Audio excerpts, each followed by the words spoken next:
afternoon, everyone. My name is Hilda Tunuhe. I'm a Program Associate Data and Aid with Siatini, Uganda, and I'll be moderating this session. I'm glad to be part of this, and I'm so happy to have you all.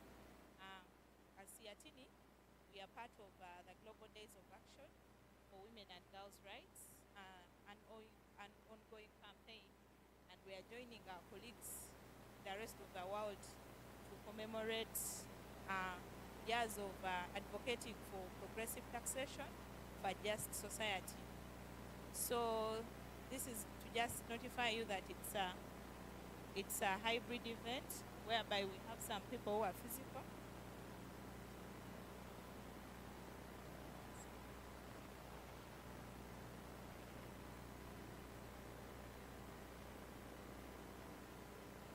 Sorry for that. I'll just take you through the program of the day. We shall have opening remarks from Siatini, Uganda, and we are delighted to have a panel of both men and women that I'll introduce to you. And these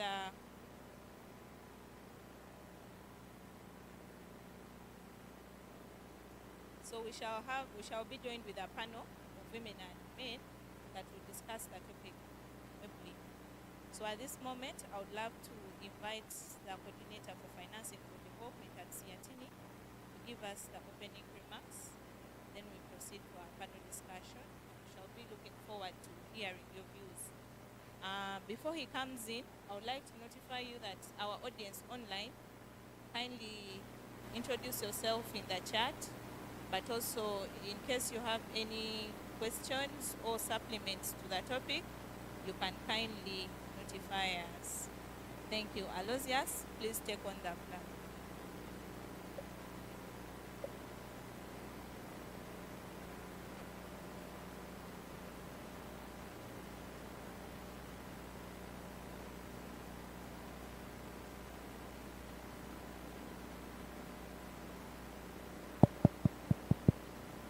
Good afternoon, everyone.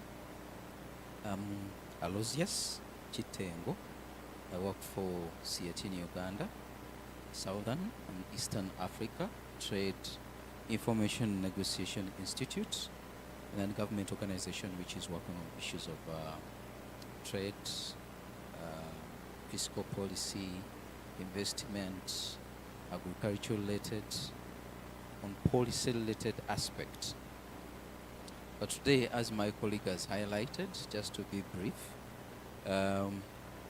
we are here today to join voices with. We are here today to join voices with our colleagues who are celebrating or commemorating the Global Day of Action, which is taking place worldwide, looking at issues of progressive taxation, aspect of gender and justice. From the side of tax, we are looking at how we can use the aspect of progressive taxation to address issues of gender and the injustice in terms of service, but also the injustice in terms of the taxes we have. Because at the end of the day, we look at, in Uganda as a country, we look at the regressive tax measures, like the value-added tax, the excise duty, impacting more on the people who are almost earning little or less. But also even when it comes to the aspect of progressiveness, you find that even those who are earning less are considered to be equal. And the regressive measures are doing a disservice to the minority. So we are proposing, or we are adding a voice on the ongoing campaign, looking at how can we use progressive taxation, not only in terms of the policies, but also in terms of service delivery. Because at the end of the day, if you can be able to tax more of those ones who are earning more, and then provide services in terms of social contract, where you can provide the good services to the to the men and women in terms of good and accessible health services, but also even education, but even the aspect of infrastructure, because if you have good infrastructure, you'll be in position to support development, but also even support engagement or activities that are running within within the economy. So we are trying to look at progressive taxation as a cycle beyond the taxes which we are using in terms of progressive taxation of income tax, pay as you earn, corporate income tax, rental income tax, and others. That aspect of how do you generate revenue from who, and how do the people feel the burden, and how would you transfer that burden in terms of reducing the burden from those ones who are marginalized in the economy. So I want to welcome you all for this engagement. Good enough, it's going to be virtual and physical with a few members, but we are welcoming all the views on how we can generate practical recommendations to address issues of injustice in community, or injustice among, within, and that are existing within our community.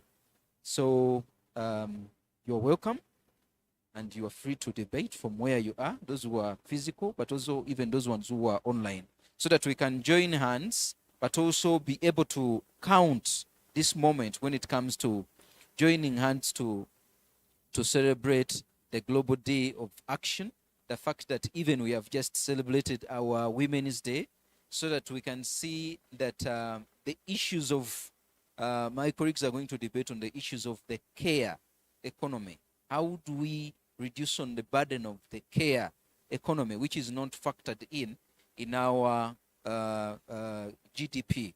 So all those issues which can be used in terms of practices, but also even in terms of policies, recommendations are needed to be added to the voice of today. So you are welcome. Applause for Aloysius. Yeah. Thank you so much, Aloysius. And I'll just likely briefly take us through the objectives of the Global Days of Action campaign for this year, 2025. We intend to raise awareness for connection between progressive taxation and gender equality. We shall also mobilize global advocacy for integration of gender transformative responses in relevant processes like the one on the UN tax conversion, which is very critical. We shall also strengthen alliances between feminist movements, tax justice organizations, and trade unions. And we shall influence policy at national, regional, and international levels. And when I look at the audience we have in this room, we are joined with able men and women from civil society organizations working on taxation and other related aspects like social service delivery. And we also have a team from Parliament of Uganda. These will also be able to join us and discuss on the extent to which this nation has moved in terms of legislative laws on progressive taxation. So I would love to introduce to you our panel. We shall be joined by David Chizito, who is a member of the Tax Justice Alliance Uganda, and he works with Transparency International Uganda. David is an expert in taxation and public finance management, and he works with Transparency International. Our next panelist is Diana Mchoge. Diana is an international development expert with 10 years experience at national, regional, and international levels. She has key skills in community engagement, advocacy research, networking, and policy analysis. She has worked on public finance and governance issues, including debt aid development, effectiveness, tax justice campaigns, among others. She has worked on climate change extractives and land rights in Kenya. She brings on board, she will be discussing on how the various financing aspects can evolve to help us attain progressive taxation for a just society. Our last panelist is Marina Nyanzi. Marie works with Paweza Uganda, and she has been actively engaged in advocacy on effective taxation for women and girls' justice. So, ladies and gentlemen, that is our panel today, and I'll be glad to listen from each of you to share with us your various views. I would love to call upon David Chizito to share to us on the extent to which this nation has made the progress we've made as Uganda in legislating on progressive taxation. Where are we? Are we taxing hard that girls and women cannot actually gain the relevant services, get the relevant services? Are we pushing them more into poverty, or we are taxing them to a level that we can actually help them, the marginalized groups, pick out of the to better their lives? David Chizito, kindly share with us a brief overview of taxation in Uganda and how we've progressively moved to attaining justice through using the tool of tax. Thank you, our moderator, and greetings to our online audience. I don't know which lens I'm supposed to look into. I can say Uganda, we've come a long way, but still we have a long way to go. I think we can all agree from the various discussions we've been having on issues of taxation. We shall believe that this topic is basically timely, coming from the point of view that we've just celebrated the Women's Day, the International Women's Day. But also, I think every Ugandan and any participant out there would want to know that we are at a time when, as we discuss women, officially Uganda, we have less men than women by over, I think, 1.5. I think that's a margin. But when you look at the control of money and wealth and the participation of women in the economy, I think then the statistics change. It's the other way around. There's been discussions of course, bringing women to the table. But the best way to bring women to the table is through ensuring that we have economic policies and fiscal policies that can enable them to effectively participate. During COVID-19, we saw a research or a study that showed that majority of the businesses in Uganda, the startups, don't live to last beyond the year 50th anniversary. So if you started a business today, in the next 5 years, you won't be able to be traced. And most of these businesses, you know how our economy is structured, that most of the men are participating in formal employment. And unfortunately, we've left it to the women to operate the SMEs. So these are the people that we are giving the mantle to drive business. But then our businesses don't last beyond 5 years. Now, speaking to taxation, and this is a very dear topic to most of us, and in line with the progressivity of our tax policies. We have some tax policies that don't allow people to have disposable income. I think we know this, most of us. That back in the days when we had a dollar at about 2,500, we were collecting income tax payee basing on that. And now a dollar is going to 3,700, but we are still collecting income tax from someone earning as less as 250,000 per month. So these are the people that you'd want to have disposable income and invest in some of the startup businesses, which unfortunately can't happen. So we have so many Ugandans that are now being pushed to, living hand to mouth. What you earn is what you eat. But also, tax administration matters. You look at issues of tax education. Look at issues of participation of women, bringing women to the table when it comes to issues of deliberating on the tax policies that we put into place.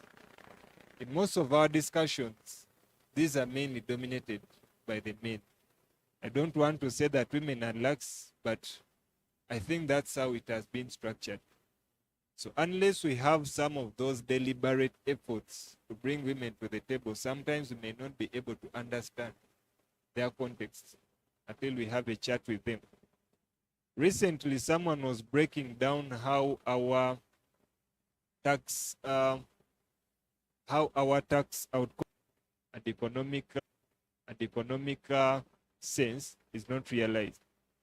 So away from that, I think we have other generous, I would call them policies, that still don't favor the local citizens. And if I speak of local citizens, I'm speaking for all the marginalized groups. Most of our Ugandans rarely benefit from issues of waivers, exemptions, and things like that.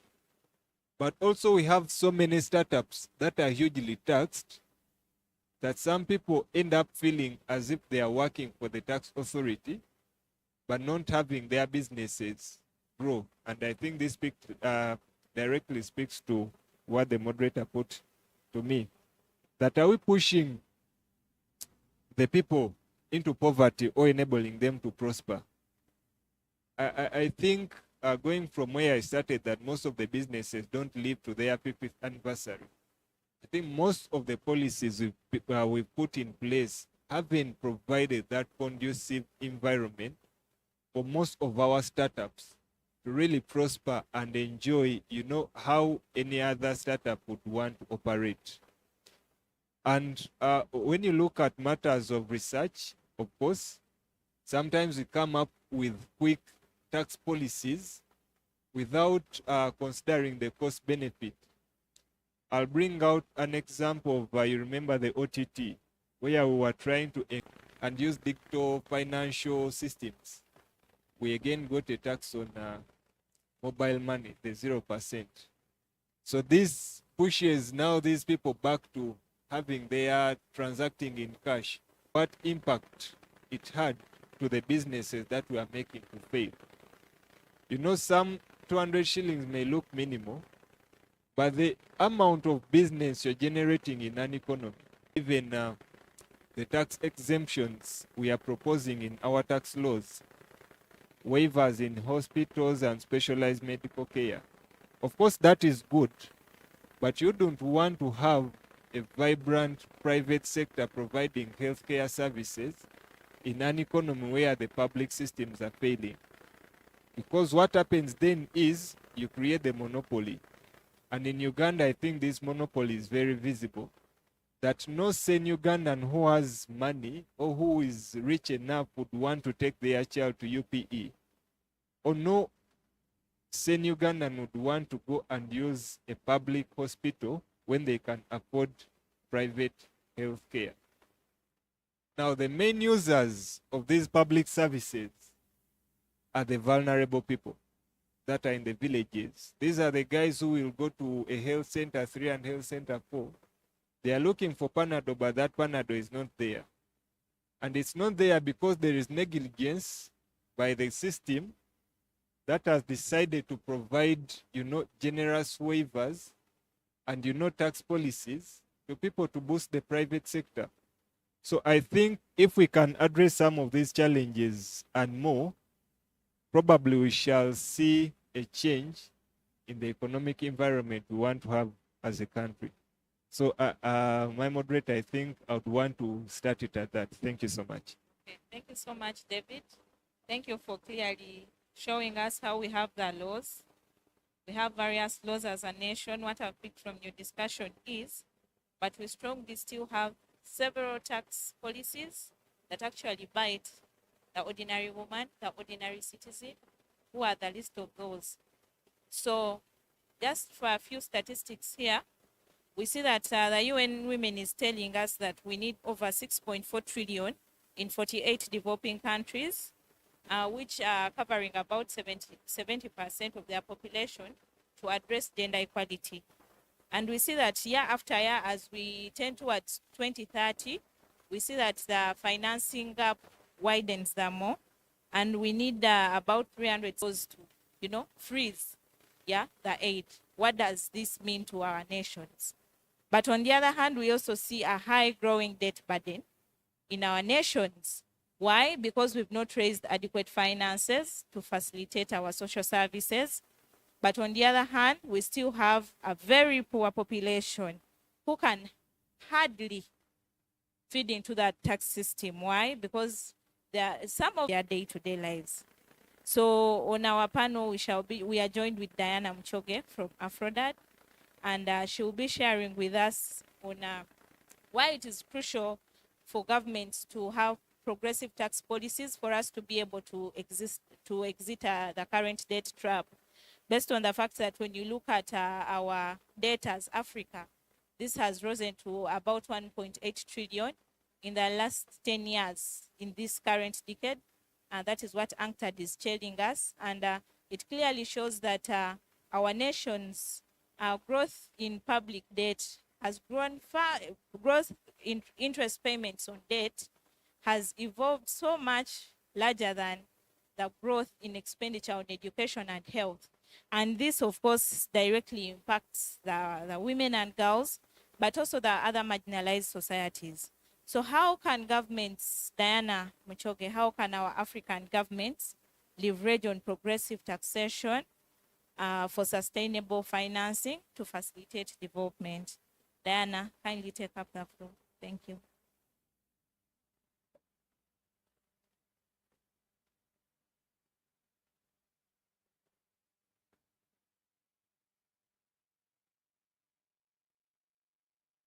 Want to comment on what the previous speaker has said, because when we talk about taxes, they have to translate to services. So you're very right in in what you have mentioned about women being brought to the table, but then these taxes that citizens pay really have to translate to services in the form of health, in the form of education, in the form of having roads, and services that actually impact the people. So then the question becomes, the taxes that the government is collecting, are the people actually feeling it?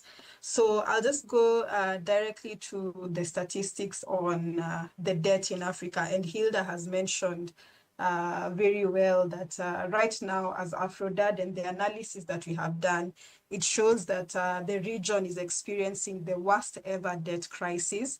Previously, we had a highly indebted poor countries initiative and the multilateral debt relief initiative.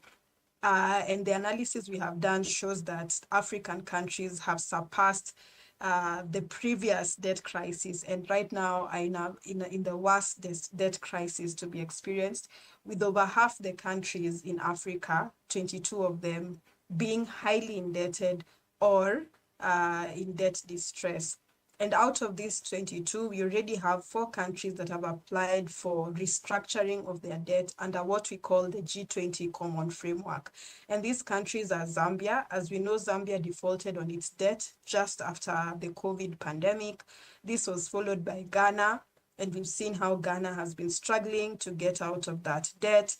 And then recently, Ethiopia and Chad that have applied to restructure their debt with both multilateral and private creditors. The composition of debt has changed from the analysis that Afrodad has done. Initially, the continent owed IMF and World Bank, but now we are seeing the change and the shift to China and private creditors, which of course now make up a large proportion of the debt that is owed. And then we are also seeing high interest rates in terms of borrowing. And of course, we know that most of our countries borrow in foreign currency. So we borrow in the US dollar, and this increases the rate in which we pay our interests. So we owe 685.5 billion US dollars to external creditors as of 2023, and we are paying 88.7 billion US dollars in debt service, which is very high. And we owe 24.5% of our GDP in terms of debt, which again shows the amount of money we are spending in servicing debt to our GDP. The debt levels of the continent have grown from 656 billion US dollars to 1.15 trillion in 2024. So that shows you the increase in debt in terms of what we owe externally. So the debt report from Afri-Exim Bank shows that the borrowing in Africa has increased to 8.3% as of 2024. So that means we are continuing to borrow, and the debt service obligations of African countries have gone to $89.4 billion. And this goes to the point in terms of how it affects women, because countries are spending more to service debt as opposed to education, as opposed to health, which impacts more on women and girls. 25 countries, 16 of which are in Africa, are spending more in paying of debt obligations as opposed to servicing education and health. And this is social protection combined. And this is a very dangerous trend. And that's why more and more governments are struggling to actually fund social protection programs because of the debt burden. And the reduction of expenditures in these sectors have an impact on women and girls, who are majority of the users of these services. And then high pressure to service debt. What we have seen is that governments are introducing regressive tax measures, which has been mentioned by the previous speaker, in terms of value-added tax, which often takes the form of consumption taxes. And we know most of the users of these consumptive products are women. So it definitely has an effect on women and girls.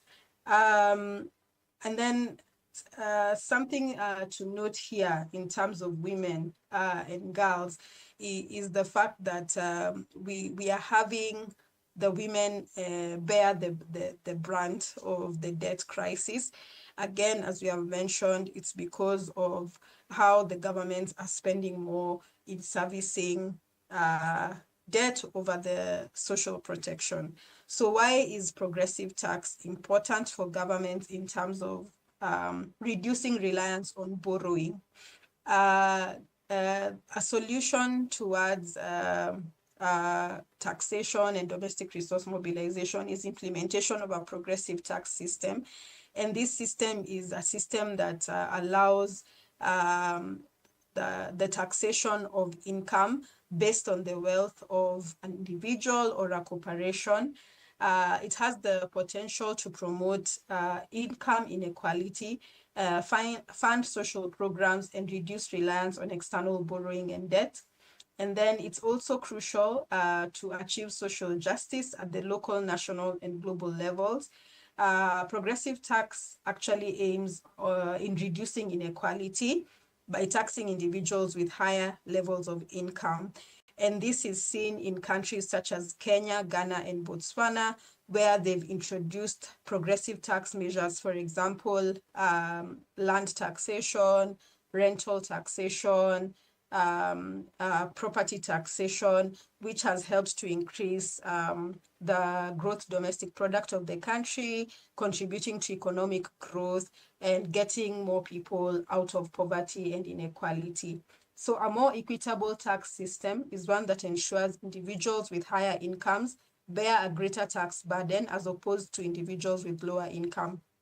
And just to pick up from what the previous speaker has said, most of the tax systems, not just the ones in Uganda, the one in Uganda, but even other tax systems in other countries, we have seen that they usually target the vulnerable, they target the poorer households. The people who are vulnerable in society bear the greatest tax burden because of the regressive tax systems that we have. But a progressive system actually targets wealthier individuals, and it helps in redistribution of income, which of course reduces inequality and contributes to the economy of our country. So another benefit of the progressive tax income is promoting income inequality.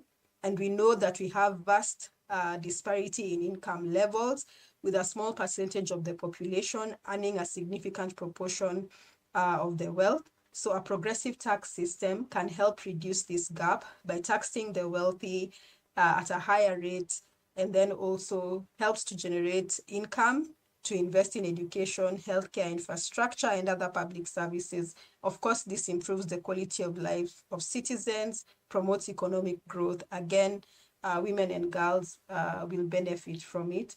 And then it also generates revenue to fund social programs that can benefit the most vulnerable in society. And I've mentioned this in terms of funding social protection. And it's not regressive because it's targeting people with higher incomes and also helping governments to fund programs to promote social justice and ensuring an inclusive economy. It can also help our countries to reduce the reliance on external borrowing and debt, because as I have said earlier, most of the countries have significant debt burdens, and this limits the ability to invest in public services and infrastructure. So a progressive tax system ensures governments can generate revenue to fund these investments without relying on external borrowing. So for recommendations, we recommend that governments ensure their tax systems contribute to greater gender and economic equalities rather than undermining them. And then governments also must have the political will to implement a progressive tax system and capacity to administer it effectively. Of course, this requires investing heavily in tax administration systems, simplifying the tax system, and increasing transparency and reducing corruption. And then governments, citizens also must understand the benefits of a progressive tax system and be willing to comply with the tax law.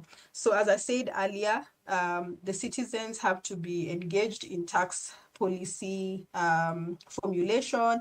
They have to understand what the taxes are going to do, where the taxes are going to go. So governments have a responsibility to ensure that citizens are engaged, to educate them on the benefits of the system and how it works.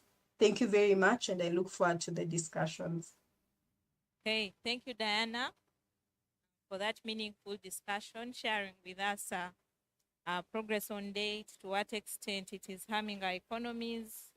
What I've picked from your discussion is how our debt has grown so large that we shall also continue borrowing even in this current year to a tune of about 89 billion.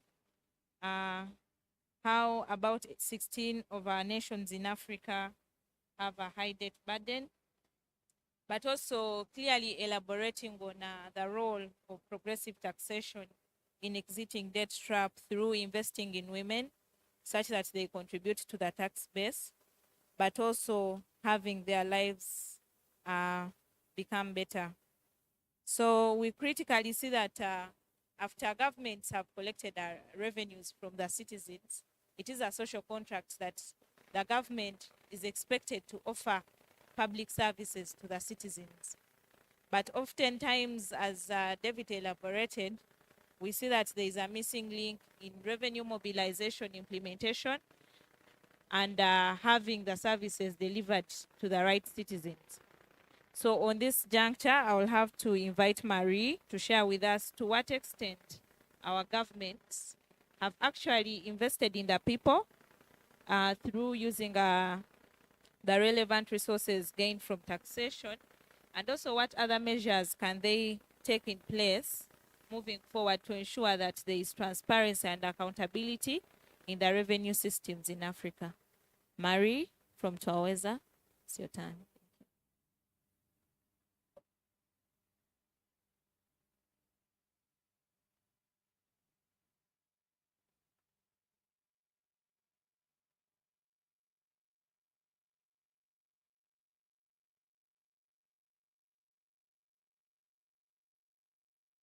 Marie, can you hear us?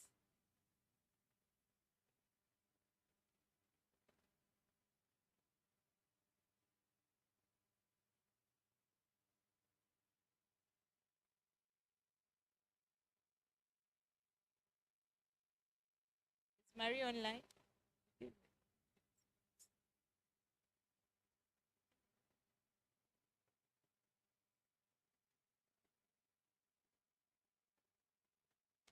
So as we are trying to hear from Marie, would we have compliments, questions for the panelists from the room? Let's pick a round of questions as we try to reach out to Marie. Hello. I can hear you, Marie, but I'm also not able to hear anyone from the room. I think they're still going through the session, and I heard Hilda saying something like as they try to reach out to Marie, but I'm unmuted and Oh, can you hear us now? yes, we can hear you. Yes, we lost you completely. Yes. Sorry about that. Maybe I can repeat the question for Marie. I noted that we see that clearly that governments have a role to provide services. Taxation is a social contract. When we pay tax, we expect our governments to actually provide to us basic services, education, health, among others. But critically, we note that much as governments have tried to mobilize resources from the citizens, there is a missing link in a mobilization of resources versus implementation when it comes to the accountability side. To what extent have our governments utilized the raised revenues to actually provide social services to women and girls? But also, if there are loopholes, what measures should our African governments adopt to provide services to women and girls to ensure progressive taxation for a just society? Thank you. Thank you, Hilda. And it's good to actually see everybody in the room. Once again, good afternoon. It's a pleasure to be here. I'm Marina Nyanzi, and I work with TAWEZA East Africa. So Hilda, to your question, I would like to first of all say that, can you hear me? Hello? Hear you? Oh, you can hear me, okay. Yes. Should I just proceed? Sure. Okay, thank you so much. Yeah, I would like to quickly, first of all, thank the previous speakers on the issues they talked about the trends and the service delivery that we are seeing and the deficit that is in there. I'll start by saying that in Uganda, we see that when people pay taxes, the primary thing that they expect from government is that they will get services delivered. And that is said by the majority. More than 6 out of 10 say that.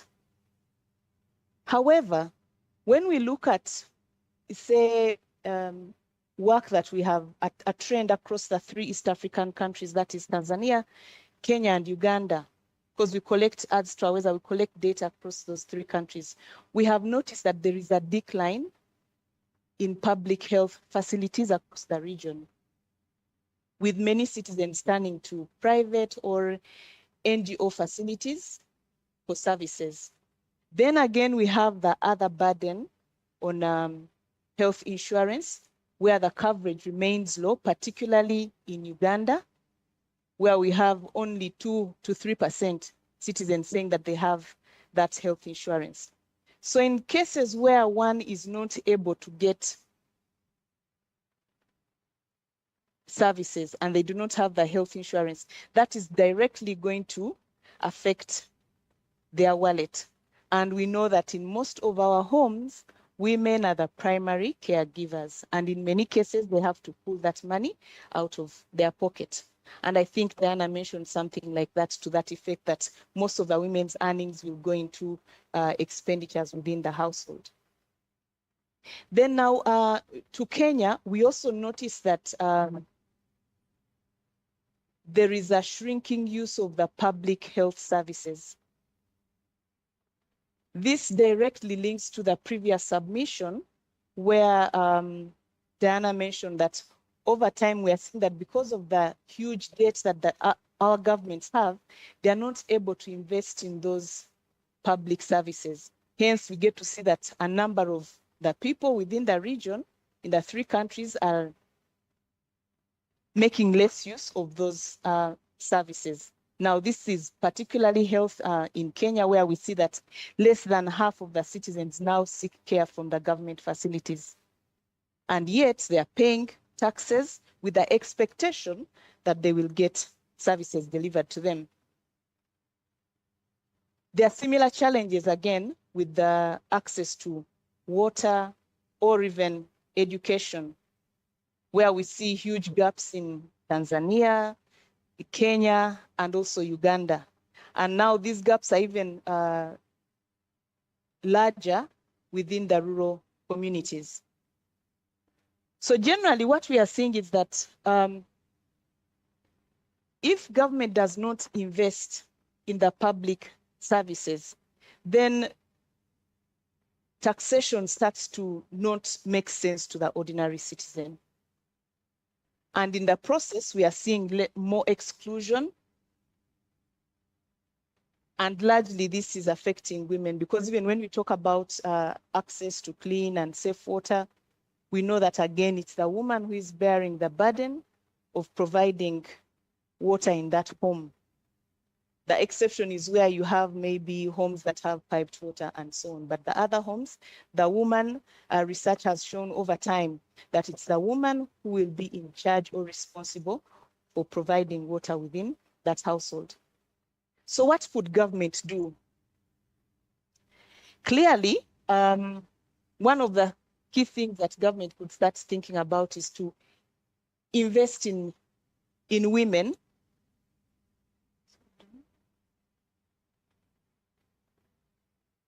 The government could think about investing in women.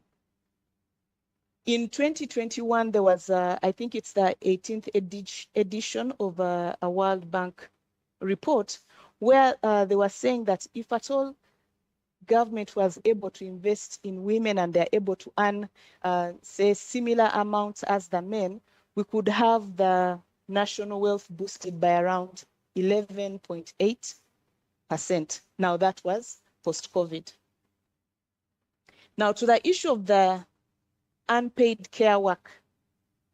If at all we have more women educated, then you'd find that the services that they give will probably be more appreciated. For example, if at all a woman goes into nursing institutions, then the care that they provide in a public facility will actually be paid for and will hence be recognized in the tax system. But currently we find that most of the women that are providing care services are not getting paid for what they deliver.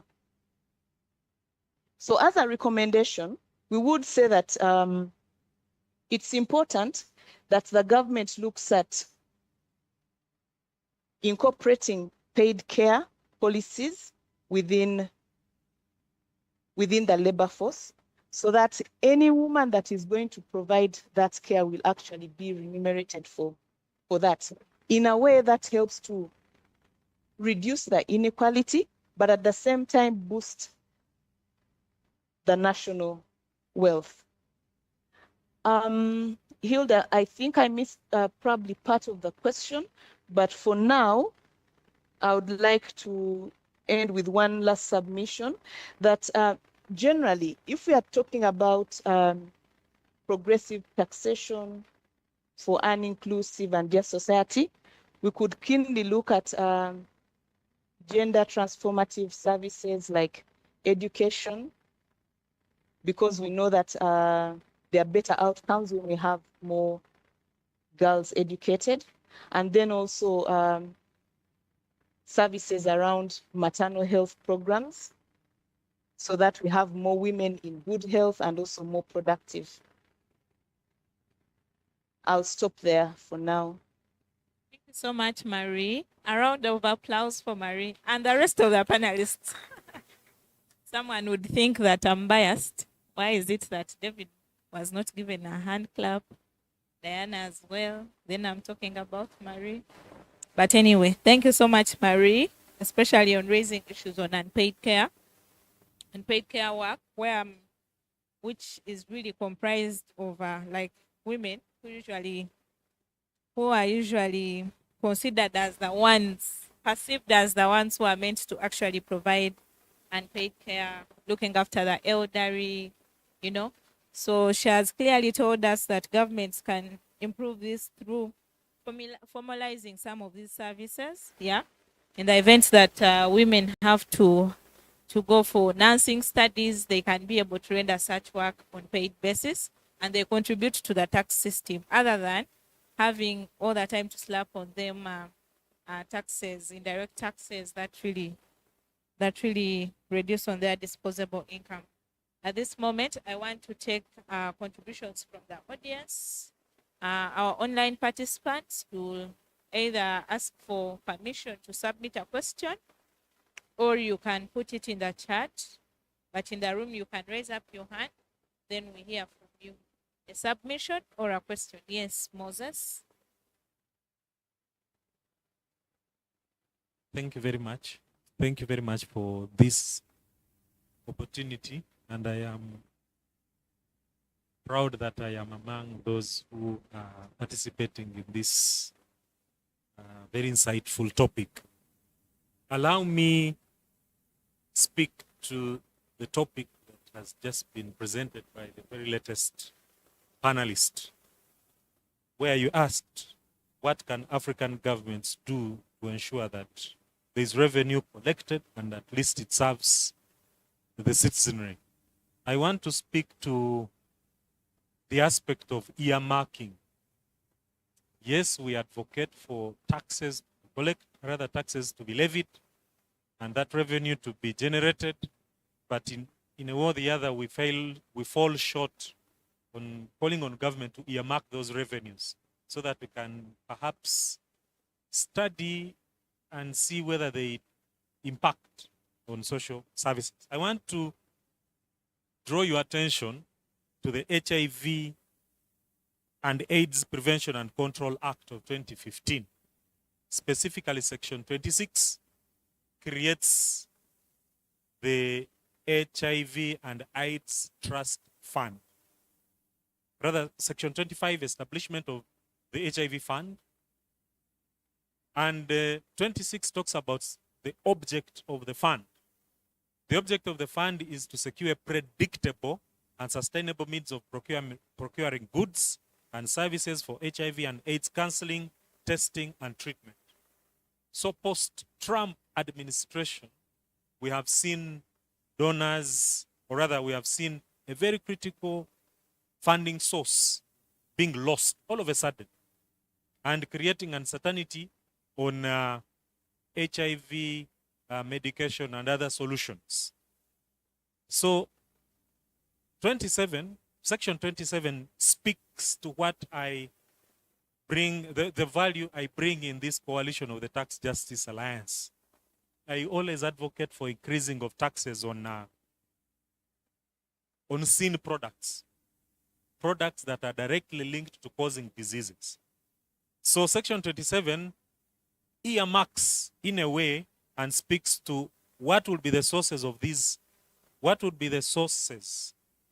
funds to the HIV and Trust Fund. And it says 2%, rather Section 7, subsection 1A, earmarks 2% of the total tax collection, rather collected from levies on beer, spirits, waraji, soft drinks, and bottled water. I'm speaking to earmarking.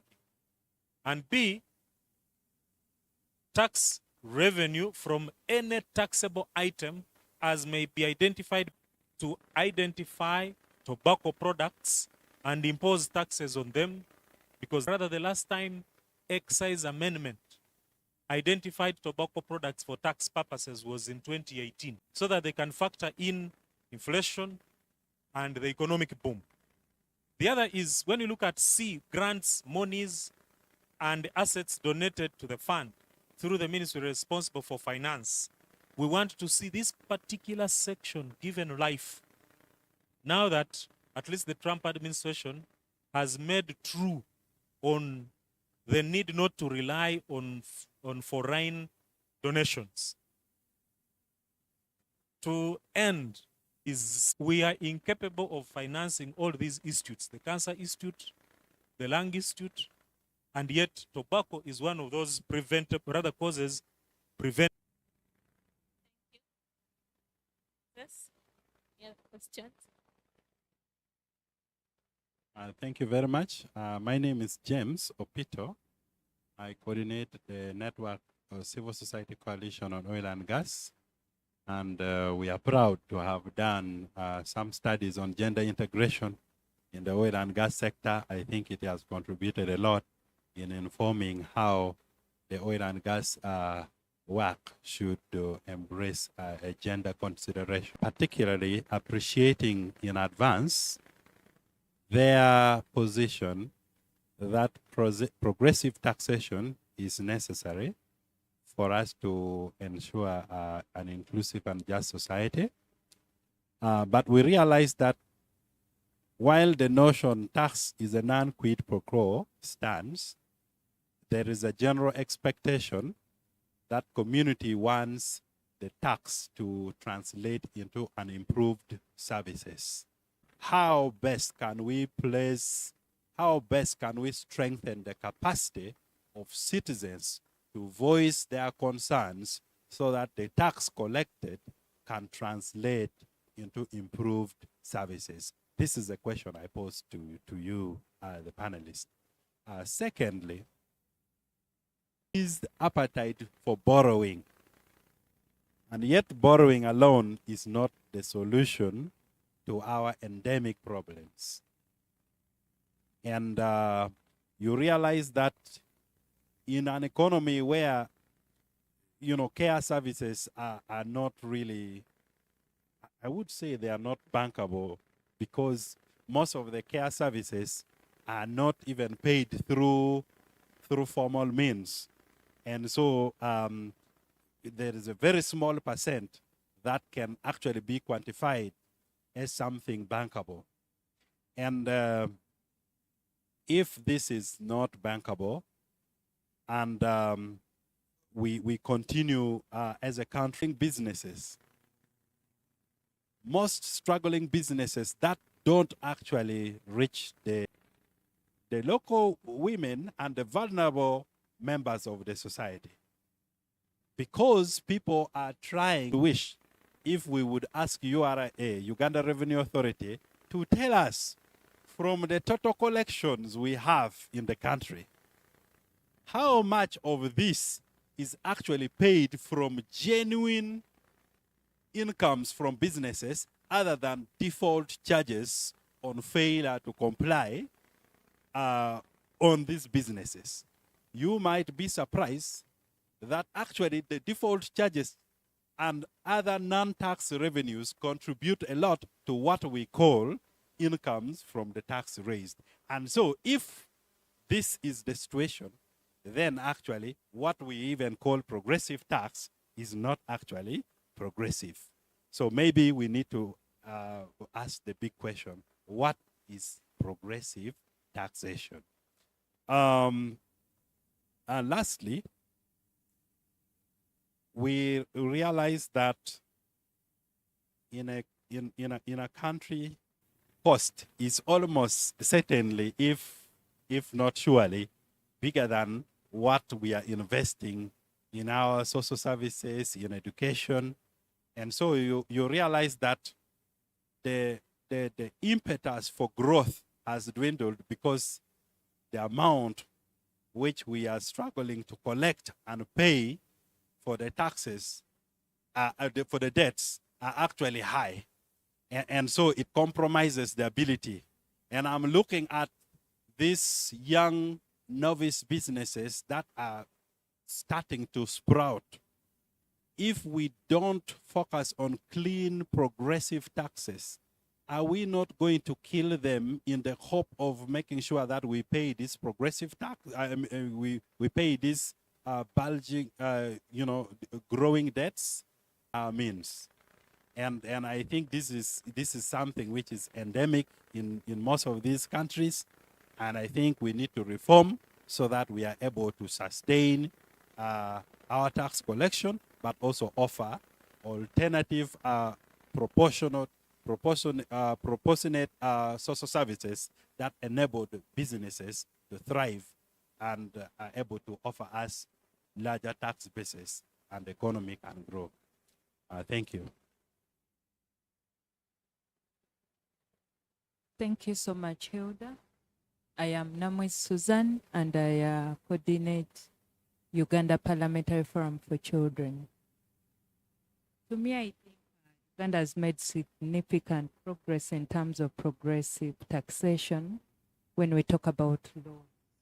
And one notable development to me is the amendment of the Income Tax Act in 2023, which exempted the employment income of public prosecutors from income tax, which aimed at aligning the taxation of public prosecutors with other employees in the criminal justice system. And additionally, still in terms of the 2023 Income Tax Amendment Act, it introduced the 5% income tax on non-resident persons deriving income from the digital services in Uganda, which move to me is expected to boost revenue collection and promote fairness in taxation. All these developments demonstrate Uganda's commitment to creating a more progressive and equitable tax systems. Of course, not forgetting that a lot can be done and to ensure taxation which serves a greater good. And I want to call upon government to utilize progressive taxes to fund essential services for children, especially girls, since they are more than half of the total population.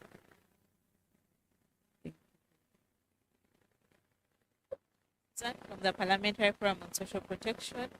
Any other? So far we have 2 questions, so I suggest we still pick up comments. Thank you. I'm Nyapendi Annette from Uganda Parliamentary Forum for Children. This is just a supplement on what my colleague has presented. There is also need to support Ministry of Finance, Ministry of Finance and Planning and Economic Development in sensitizing people about progressive taxation. That is all I wanted to add on what she has said. Thank you.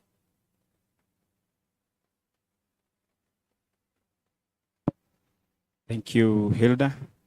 My name is Kennedy Oluma. I coordinate Parliamentary Network on Illicit Finance of Laws and Tax Justice. I just have 1 or 2 things. One, my measurement of a progressive tax is not just what is written.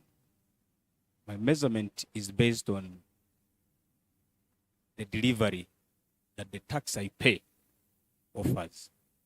Because a tax is a social contract between the government and its citizens.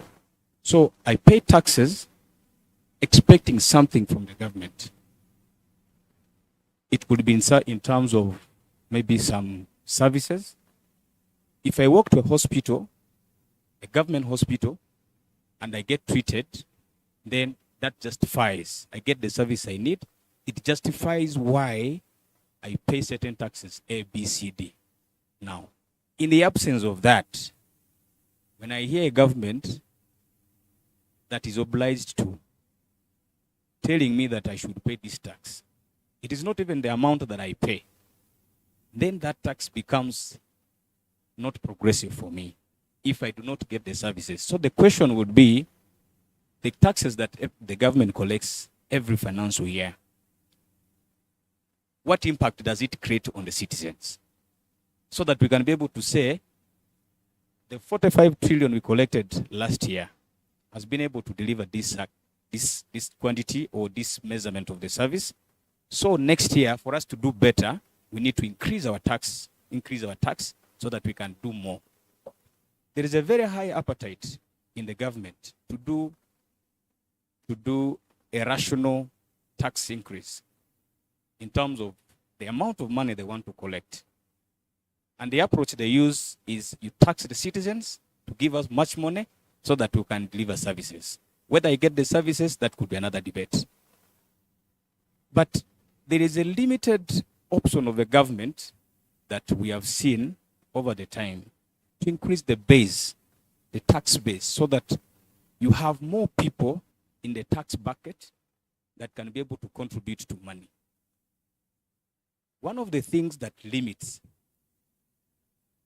the collection of taxes by the government, in my opinion, we have seen a lot of multinational corporations, a number of big companies within our country. One, they shift their profits to other countries. A company operates in Uganda, but shifts profits probably in the UK, where they come from, and then they declare less money, less profits, which in turn affects the tax collection for the URA.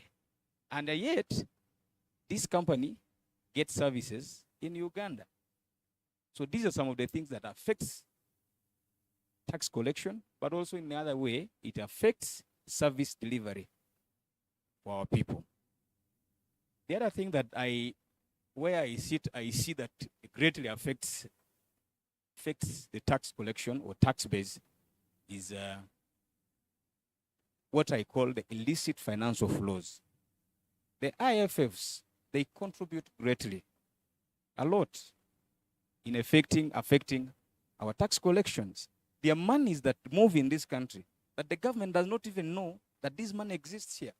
They move from border to border.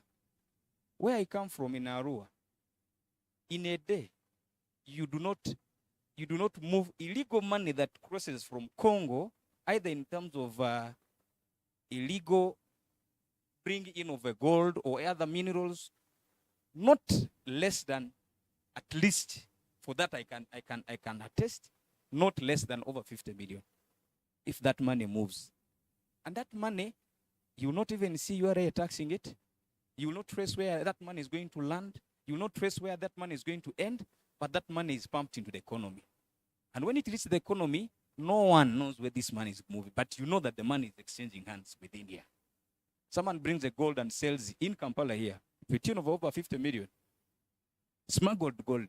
Either he's putting on a chain or he's having a ring, but comes and sells a gold here. URA will not know that this money is moving in here. And this affects our taxation processes. So I would think that for a government, first of all, tighten the loose ends of you may not eliminate illicit financial flows completely, but you can be able to remedy them. You can have processes that can be able to curtail this kind of illicit financial flows. The last thing that I wanted to say in incorporating gender issues, I think the biggest consumers of services, or the biggest people that get direct effect of taxes, are women. Just last week, I took a neighbor of mine, I took them to hospital. The wife was due, wanted to actually deliver, went to a government hospital. They call them what? Standard 4? Center 4. No, it's a referral actually. A grade 4 hospital. We went there at around 11. The woman had actually started delivering at home. Drove them to the hospital, expecting that this woman would be helped with immediate effect. From 11, we are told there is no doctor. We are told the doctor that was on call has gone somewhere. So they are attempting to make an effort to get another doctor. Waited for 30 minutes, no doctors arrived. By around almost coming to midnight, a doctor comes, and then they tell us there is no glove. There are no gloves at the facility. We have to go and buy gloves from out. When we come back, they needed water. The hospital didn't have water. They said we are I had to pay a border to go and get water from my home somewhere. And it was now coming to around 1. And then there is something they do, I think for anesthesia. They said they didn't have, there was something they said. And the good thing, I had moved with someone who is a nurse and knew the things. I had to go outside the hospital to get these things. And I can tell you, from 11, this woman was operated at around 4 a.m. 4 a.m. And what I saw in that hospital, in all this process, there were other women in the ward who needed the same service. They needed a Caesar, but they were not attended to because they didn't have anyone. The doctor that that came to our rescue is a doctor friend that we had to call, who works in the hospital. So I am imagining myself with that kind of thing that I saw, that I faced. How do you justify to me that I have to pay a tax that is going to relate into a service delivery? So for me, that's why I say a progressive tax must have an effect on the community and the population. The common man who experiences life every day, if he's not seeing that the money I pay in Kampala is not coming to me in terms of services, it does not reflect the progressiveness of the taxes. Whether you're collecting 200 billion, you're collecting 200 trillion, it does not reflect the progressiveness of the tax. So my last conclusion is that I think we should help the government to, first of all, cut the appetite of unprioritized spending. The problem here is that it's not even that we don't have the money. We have the money. We have the money. But the challenge is we spend money as the government in a very scattered manner. So I do not know how we as the civil society, how we can be able to help this government. If we can, the first remedy for me, I would think that let's have a strategy to help the government to have prioritized kind of spending so that we see. I'm even very happy that USA, Trump had just decided and woke up one morning, I do not want to give you these money who are lazy and who are corrupt. Those were his words. I cannot be collecting my citizens' money and sent to Africa to be enjoyed by rich men and women who sit in offices. I cannot be taking care of people's children when these guys have money and they are just exploiting the money. And he's very right. And I wish every donor could do that so that we can wake up and know that the money we collect must have an effect. We know where to spend. That's my conclusion. Thank you.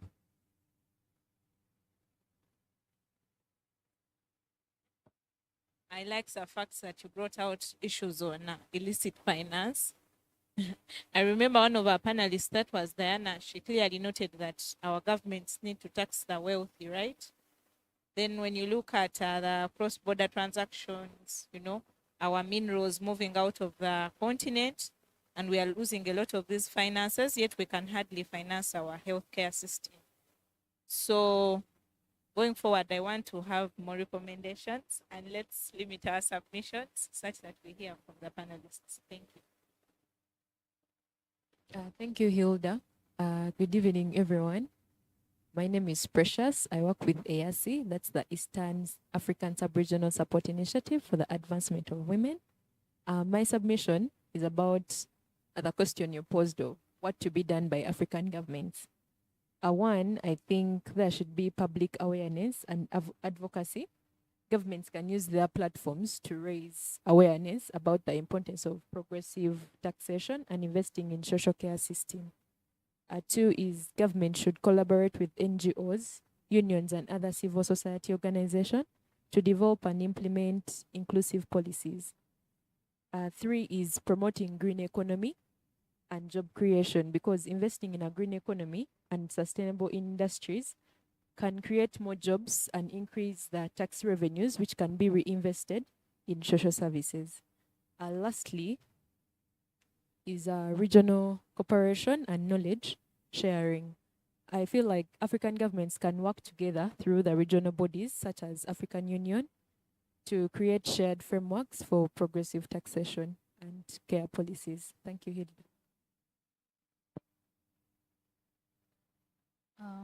Good evening. Joanna Kachikunda is my name, and I work with Women and Girl Child Development Association.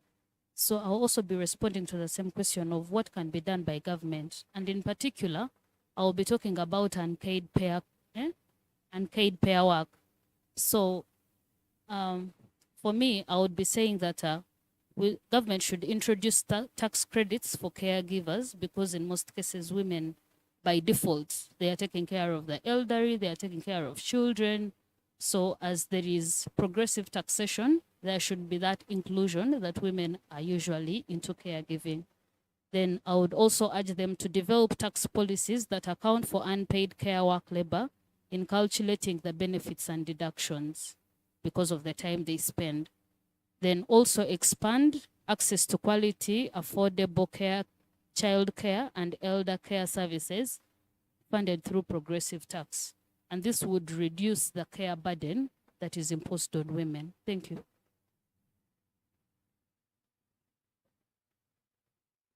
Thank you so much, Joanne, and everyone for contributing to the discussion.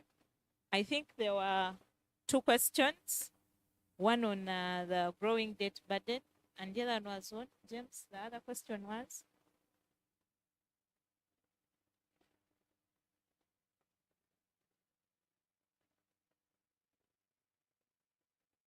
Okay, limiting expenditure, a question on how our governments can limit expenditure.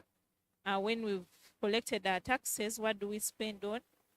And this was posed to all the panelists. I'll start with Diana, because there was an issue on the growing debt burden. Is it the only and most effective way to actually finance our development priorities, or governments have any other options that they can leverage on? Kindly share with us in 5 minutes, and then also provide your parting shots. Thank you. Thank you very much, Hilda. This has been a very wonderful discussion. I really enjoyed hearing from the plenary the different recommendations and actions to government, which is very good. We really need to be proactive in giving recommendations to government. So in terms of revenue, I would say that debt is not the only revenue raising instrument. That is why in this forum, we are advocating for progressive taxation in terms of ways government can look to increase their domestic resource mobilization. And we also know that Africa is actually blessed with natural resources. Someone has mentioned oil and gas in Uganda. We do have minerals in DRC and in different African countries, copper in Zambia, which are key elements in terms of the government utilizing. If actually properly managed, the government can actually raise so much revenue from the mineral resources.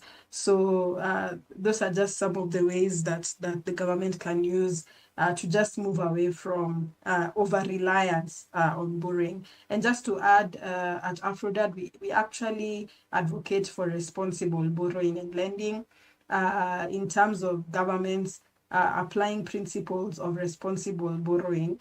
And this comes to oversight that should be done by members of parliament in terms of the funds that are being borrowed by the government. For example, how many of you know how much the government of Uganda has borrowed and what the government of Uganda has used that money for? It goes hand in hand with the comments that have been provided on taxation. Citizens need to know what the money is being used for. It's not just a matter of borrowing, but where is that money going? And most citizens are not aware of what the money is used for. They're not aware how much the government has borrowed. So there's a lot of issues in terms of transparency, in terms of the debt contracts our governments are getting into. So this is a proactive call to citizens to be very keen in terms of the borrowing and what the government is using the money for. So in terms of parting shots, what I've noted down here is that there is a need for, and someone has raised the issue of taxing sins, which is good, but there's also need to build capacity of our tax administrations to be able to collect the revenue to be able to detect the issues of tax evasion, illicit financial flows. They need a lot of training and capacity building to be able to collect the data that is required. Most of us have raised very important points on where the government can be able to collect the revenue. So the tax administrator, the administration officers should be able to at least receive a form of training to be able to do that. Something else that is important is engagement of citizens. And I'm so happy that people have pointed out that citizens should be the final beneficiary of the taxation. There's no point of governments collecting taxes and it's not benefiting the citizens. So citizens need to be proactive in terms of engaging in budget making processes. I'm sure the Ugandan government through the parliament puts out a call for citizens to engage in budget making processes. When it's made a process that is open for citizens to engage, please go out and give your comments to members of parliament or to the ministry in terms of the taxation. So engage in the processes, the budget making process, to be able to give your priorities as citizens. I think that will be very important in terms of having your needs and your priorities reflected in how the government is able to service social protection. Yes, and then also finally citizens being able to track the use of public funds, and this is taxes, debt, and any other public fund used. The citizen should be proactive in tracking how these monies are being used to hold the government accountable. Thank you, and over to you, Hilda. I would like to invite Marie Nanyanzi to give us her parting shots and also respond to the question from James on effective steps government can take to account to the citizens on utilization of tax revenues. Thank you. Thank you so much, Hilda and Siatini and everybody in the room for this opportunity to share. I've equally loved the discussion. So to James's question, I think one of the key things that government should do to ensure that there is effective use of the revenue generated, for starters, we should treat the accountability to the citizens as we treat the political manifestos. Because we hear in some cases that, oh, there is a report that shows how much was utilized, how the revenues were utilized, that there is a report showing who was exempted and generally the revenue usage. However, the ordinary person is not aware of those reports. And even sometimes in spaces where you see that there are stakeholders that are really so deeply knowledgeable on this topic, they are also not aware that these reports actually in existence, or if they're aware, the process to access them is quite hard. So one of the things that should be done is that we should have this information publicly available, and it should be intentionally done to a point that we treat it as the manifesto, that this is the government and it has this is how they utilize the resources, and so that citizens are able to take note of these things. Because right now, as we go through the election period across the East African region, it's quite unlikely that people are going to be asking questions around how their money is being utilized. Most times it's going to be one of the key things that we could probably advocate for. We could push for a gender responsive budgeting, where we probably give an example that say maybe 15% of the revenue collected should be probably allocated to health or education, which we know that is. I know that lastly, reduce on that.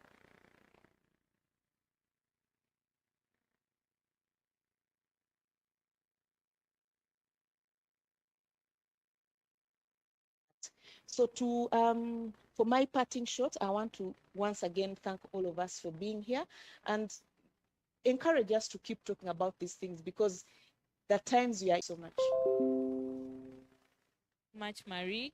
And I like the fact that you're recommending for gender responsive budgeting, but also the need to sensitize citizens on the various accountability reports that government has by the Equal Opportunities Commission.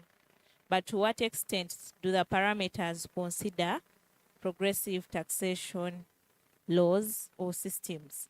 I think this should be included in the parameters for gender responsiveness, right?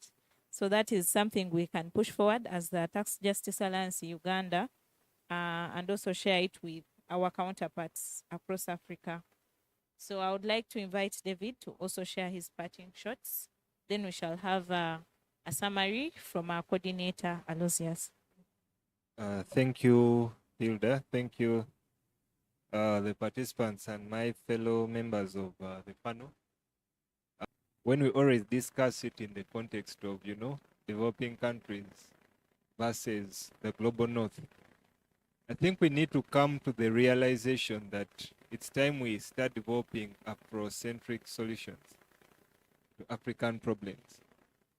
Sometimes, the tax laws we have, even the entire tax environment we operate in, sometimes it doesn't speak to the local context. And I think that should be one of the key areas that should inform our discussion in the next, I think, couple of years.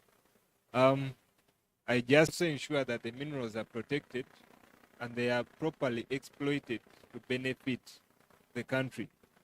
As I speak to the neighbors, I think that's the same context with Uganda. That sometimes we are always very quick to invite developers, investors from abroad, yet we would actually put in place equity funds that can then promote local investors to extract, add value, and even export. Why I'm bringing this out is that there are current innovations that Africa needs to start thinking of, and those innovations will catapult us to where we want to go. And if we can then invest in these innovations, we are very sure that we shall have a very competitive private sector that can even then give the government the revenue it wants or that it deserves. But according to the way things are, I think I'll speak for Uganda that most of our businesses we get, the loans we get to operate businesses, they are not commercial, they're actually commercial loans that can't support establishment of a business to strive because the interest rates are extremely high. And where are Ugandans borrowing to invest in things like agriculture, maybe retail businesses, the profit margins in these areas are extremely minimal. That if you borrow at a percentage of 27, you can't make any profitable interest that will be able to, give revenue to URA, but also retain monies that can enable you to strive. So that's one of the areas. But also, I think we have emerging opportunities in energy. We have emerging demands in rare earth minerals. I think these are things that we need to discuss as Africa in line with, building alternatives to how we can boost service delivery. Then the other one I wanted to speak to was on the priorities of government spending. I think it's time not only Uganda, but African governments need to start looking into areas that make economic sense. Areas that have high levels of return on investment, but areas that can also benefit the common people. I think for our country, we've seen a lot of wasteful expenditures. We are currently having a by-election where I believe that MP will be able to get about 200 million for the term he'll be in office, but we have invested more than 5 billion in that by-election. That's public finances going into an election that is going to be almost meaningless. But we have all these other chains of useless public expenditures, yet would align our priorities to issues that make sense to the common person. So my last call is that as stakeholders, we need to reawaken that movement of calling for prioritized public spending and reduce on public wastage. but also ensuring that we invest in those strategic areas that will make economic sense for Uganda. And I think the last one I'll end with is that we have issues of climate change that's here. And we are doing a lot of climate financing. But when you look at our backbone as Africa and even Uganda, we are looking so much in agriculture. But if you look at the amount of investment we've done in irrigation, I think it's very minimal. If you look at our recent tax policies we passed, I think we increased tax on gas. That's both petrol, diesel, and kerosene. But we want to mechanize agriculture so that people can use tractors and all these things. So you're increasing prices on fuel, but you want to mechanize agriculture, but you're making fuel unaffordable. So that means even mechanization will be almost impossible. So why I bring this up is that we need to look at, priorities, innovate, and find means of how we can push our continent. I won't speak for only Uganda, but we need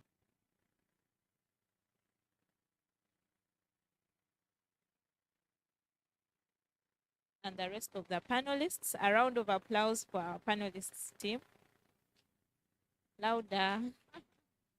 Okay, thank you so much. I would love to thank you for the engagement and your views on this. We shall surely engage the Ministry of Gender, but also we're in touch with the parliamentary women, the WOPA, but most of these have traveled to the CSW in the New York, but they are watching online and they are keenly waiting for our recommendations to be shared with them.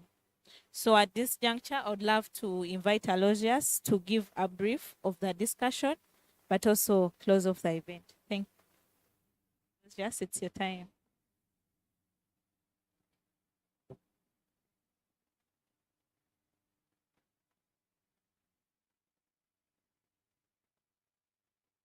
Thank you very much, colleagues, those who are online and those who are physically here, for the constructive engagement.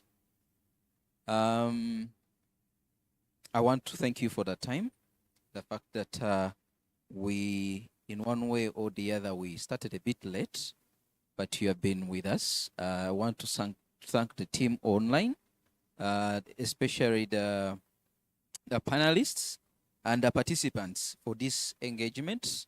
If I can try to highlight some of the issues that has transpired today, is the aspect of how do we link tax to debt. Debt is not a means to end issues of our the problems we have in Africa. There is a changing architecture in terms of debt, where we see private sector taking lead, running away from the multilateral arrangements, where you see China and other commercial lending taking course. We see that some of the issues that have been highlighted, we see that there is an increase in expenditure to debt servicing than on the services which we are more interested in terms of tax and the social contract. We have seen, or we have heard, that there is a need to have a linkage between progressive taxation and the services, because when we pay the taxes, we expect the services. But also there was an issue of understanding, or a call to the Minister of Finance to increase awareness on the issues of progressive taxation and how it is, how people should perceive it, but also even understand it, how it is being applied.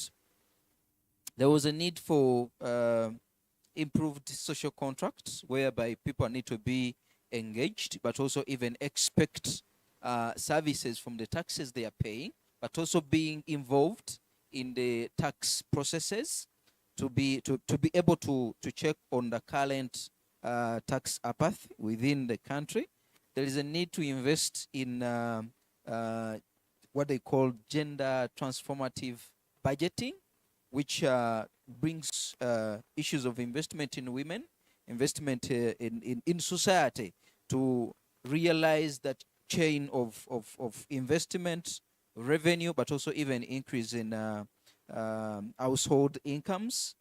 There is a need to embrace the resources we have, which we have not tapped into, that including extractive sector, to see that we can generate more from the revenue which we anticipate to get from the extractive sector. Let it be the mineral, let it be the oil and gas.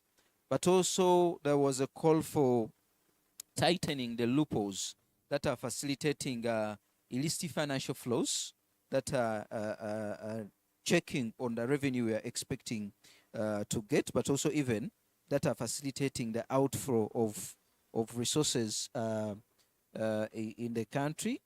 There was also an issue of the understanding that we know that tax is a non-quid pro quo payment, but we need to understand really and be able to associate with the taxes we are paying as citizens.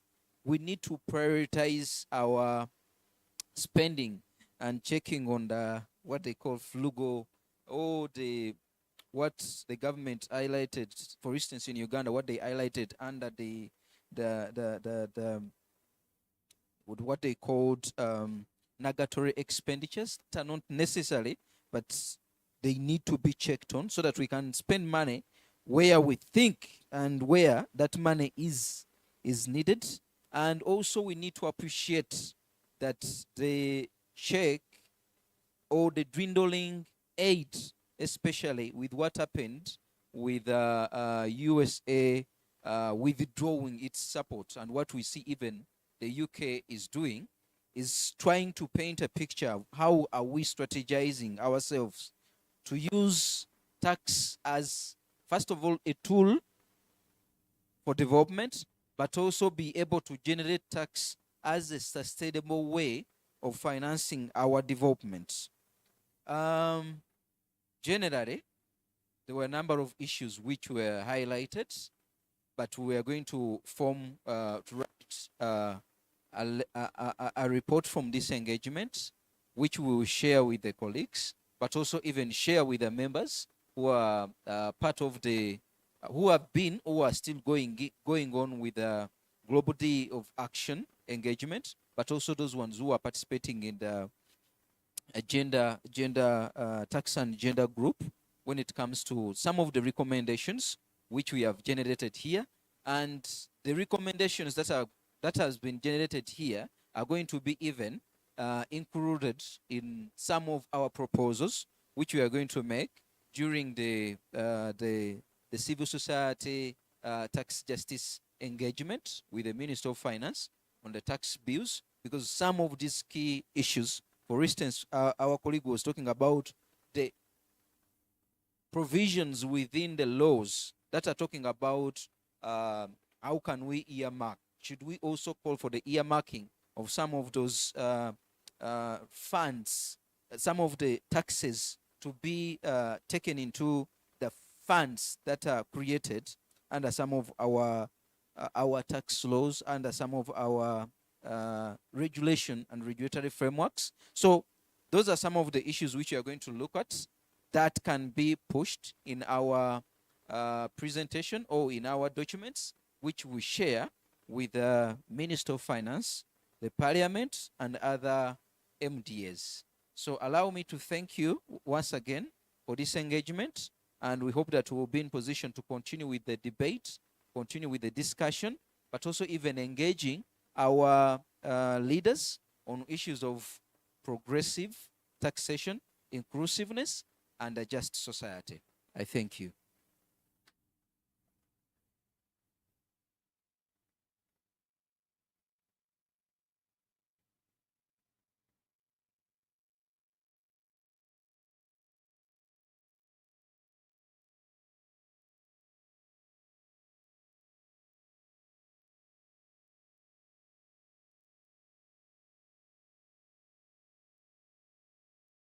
Thank you so much, Aloysius, and everyone for being part of this insightful discussion. So we are going to have a group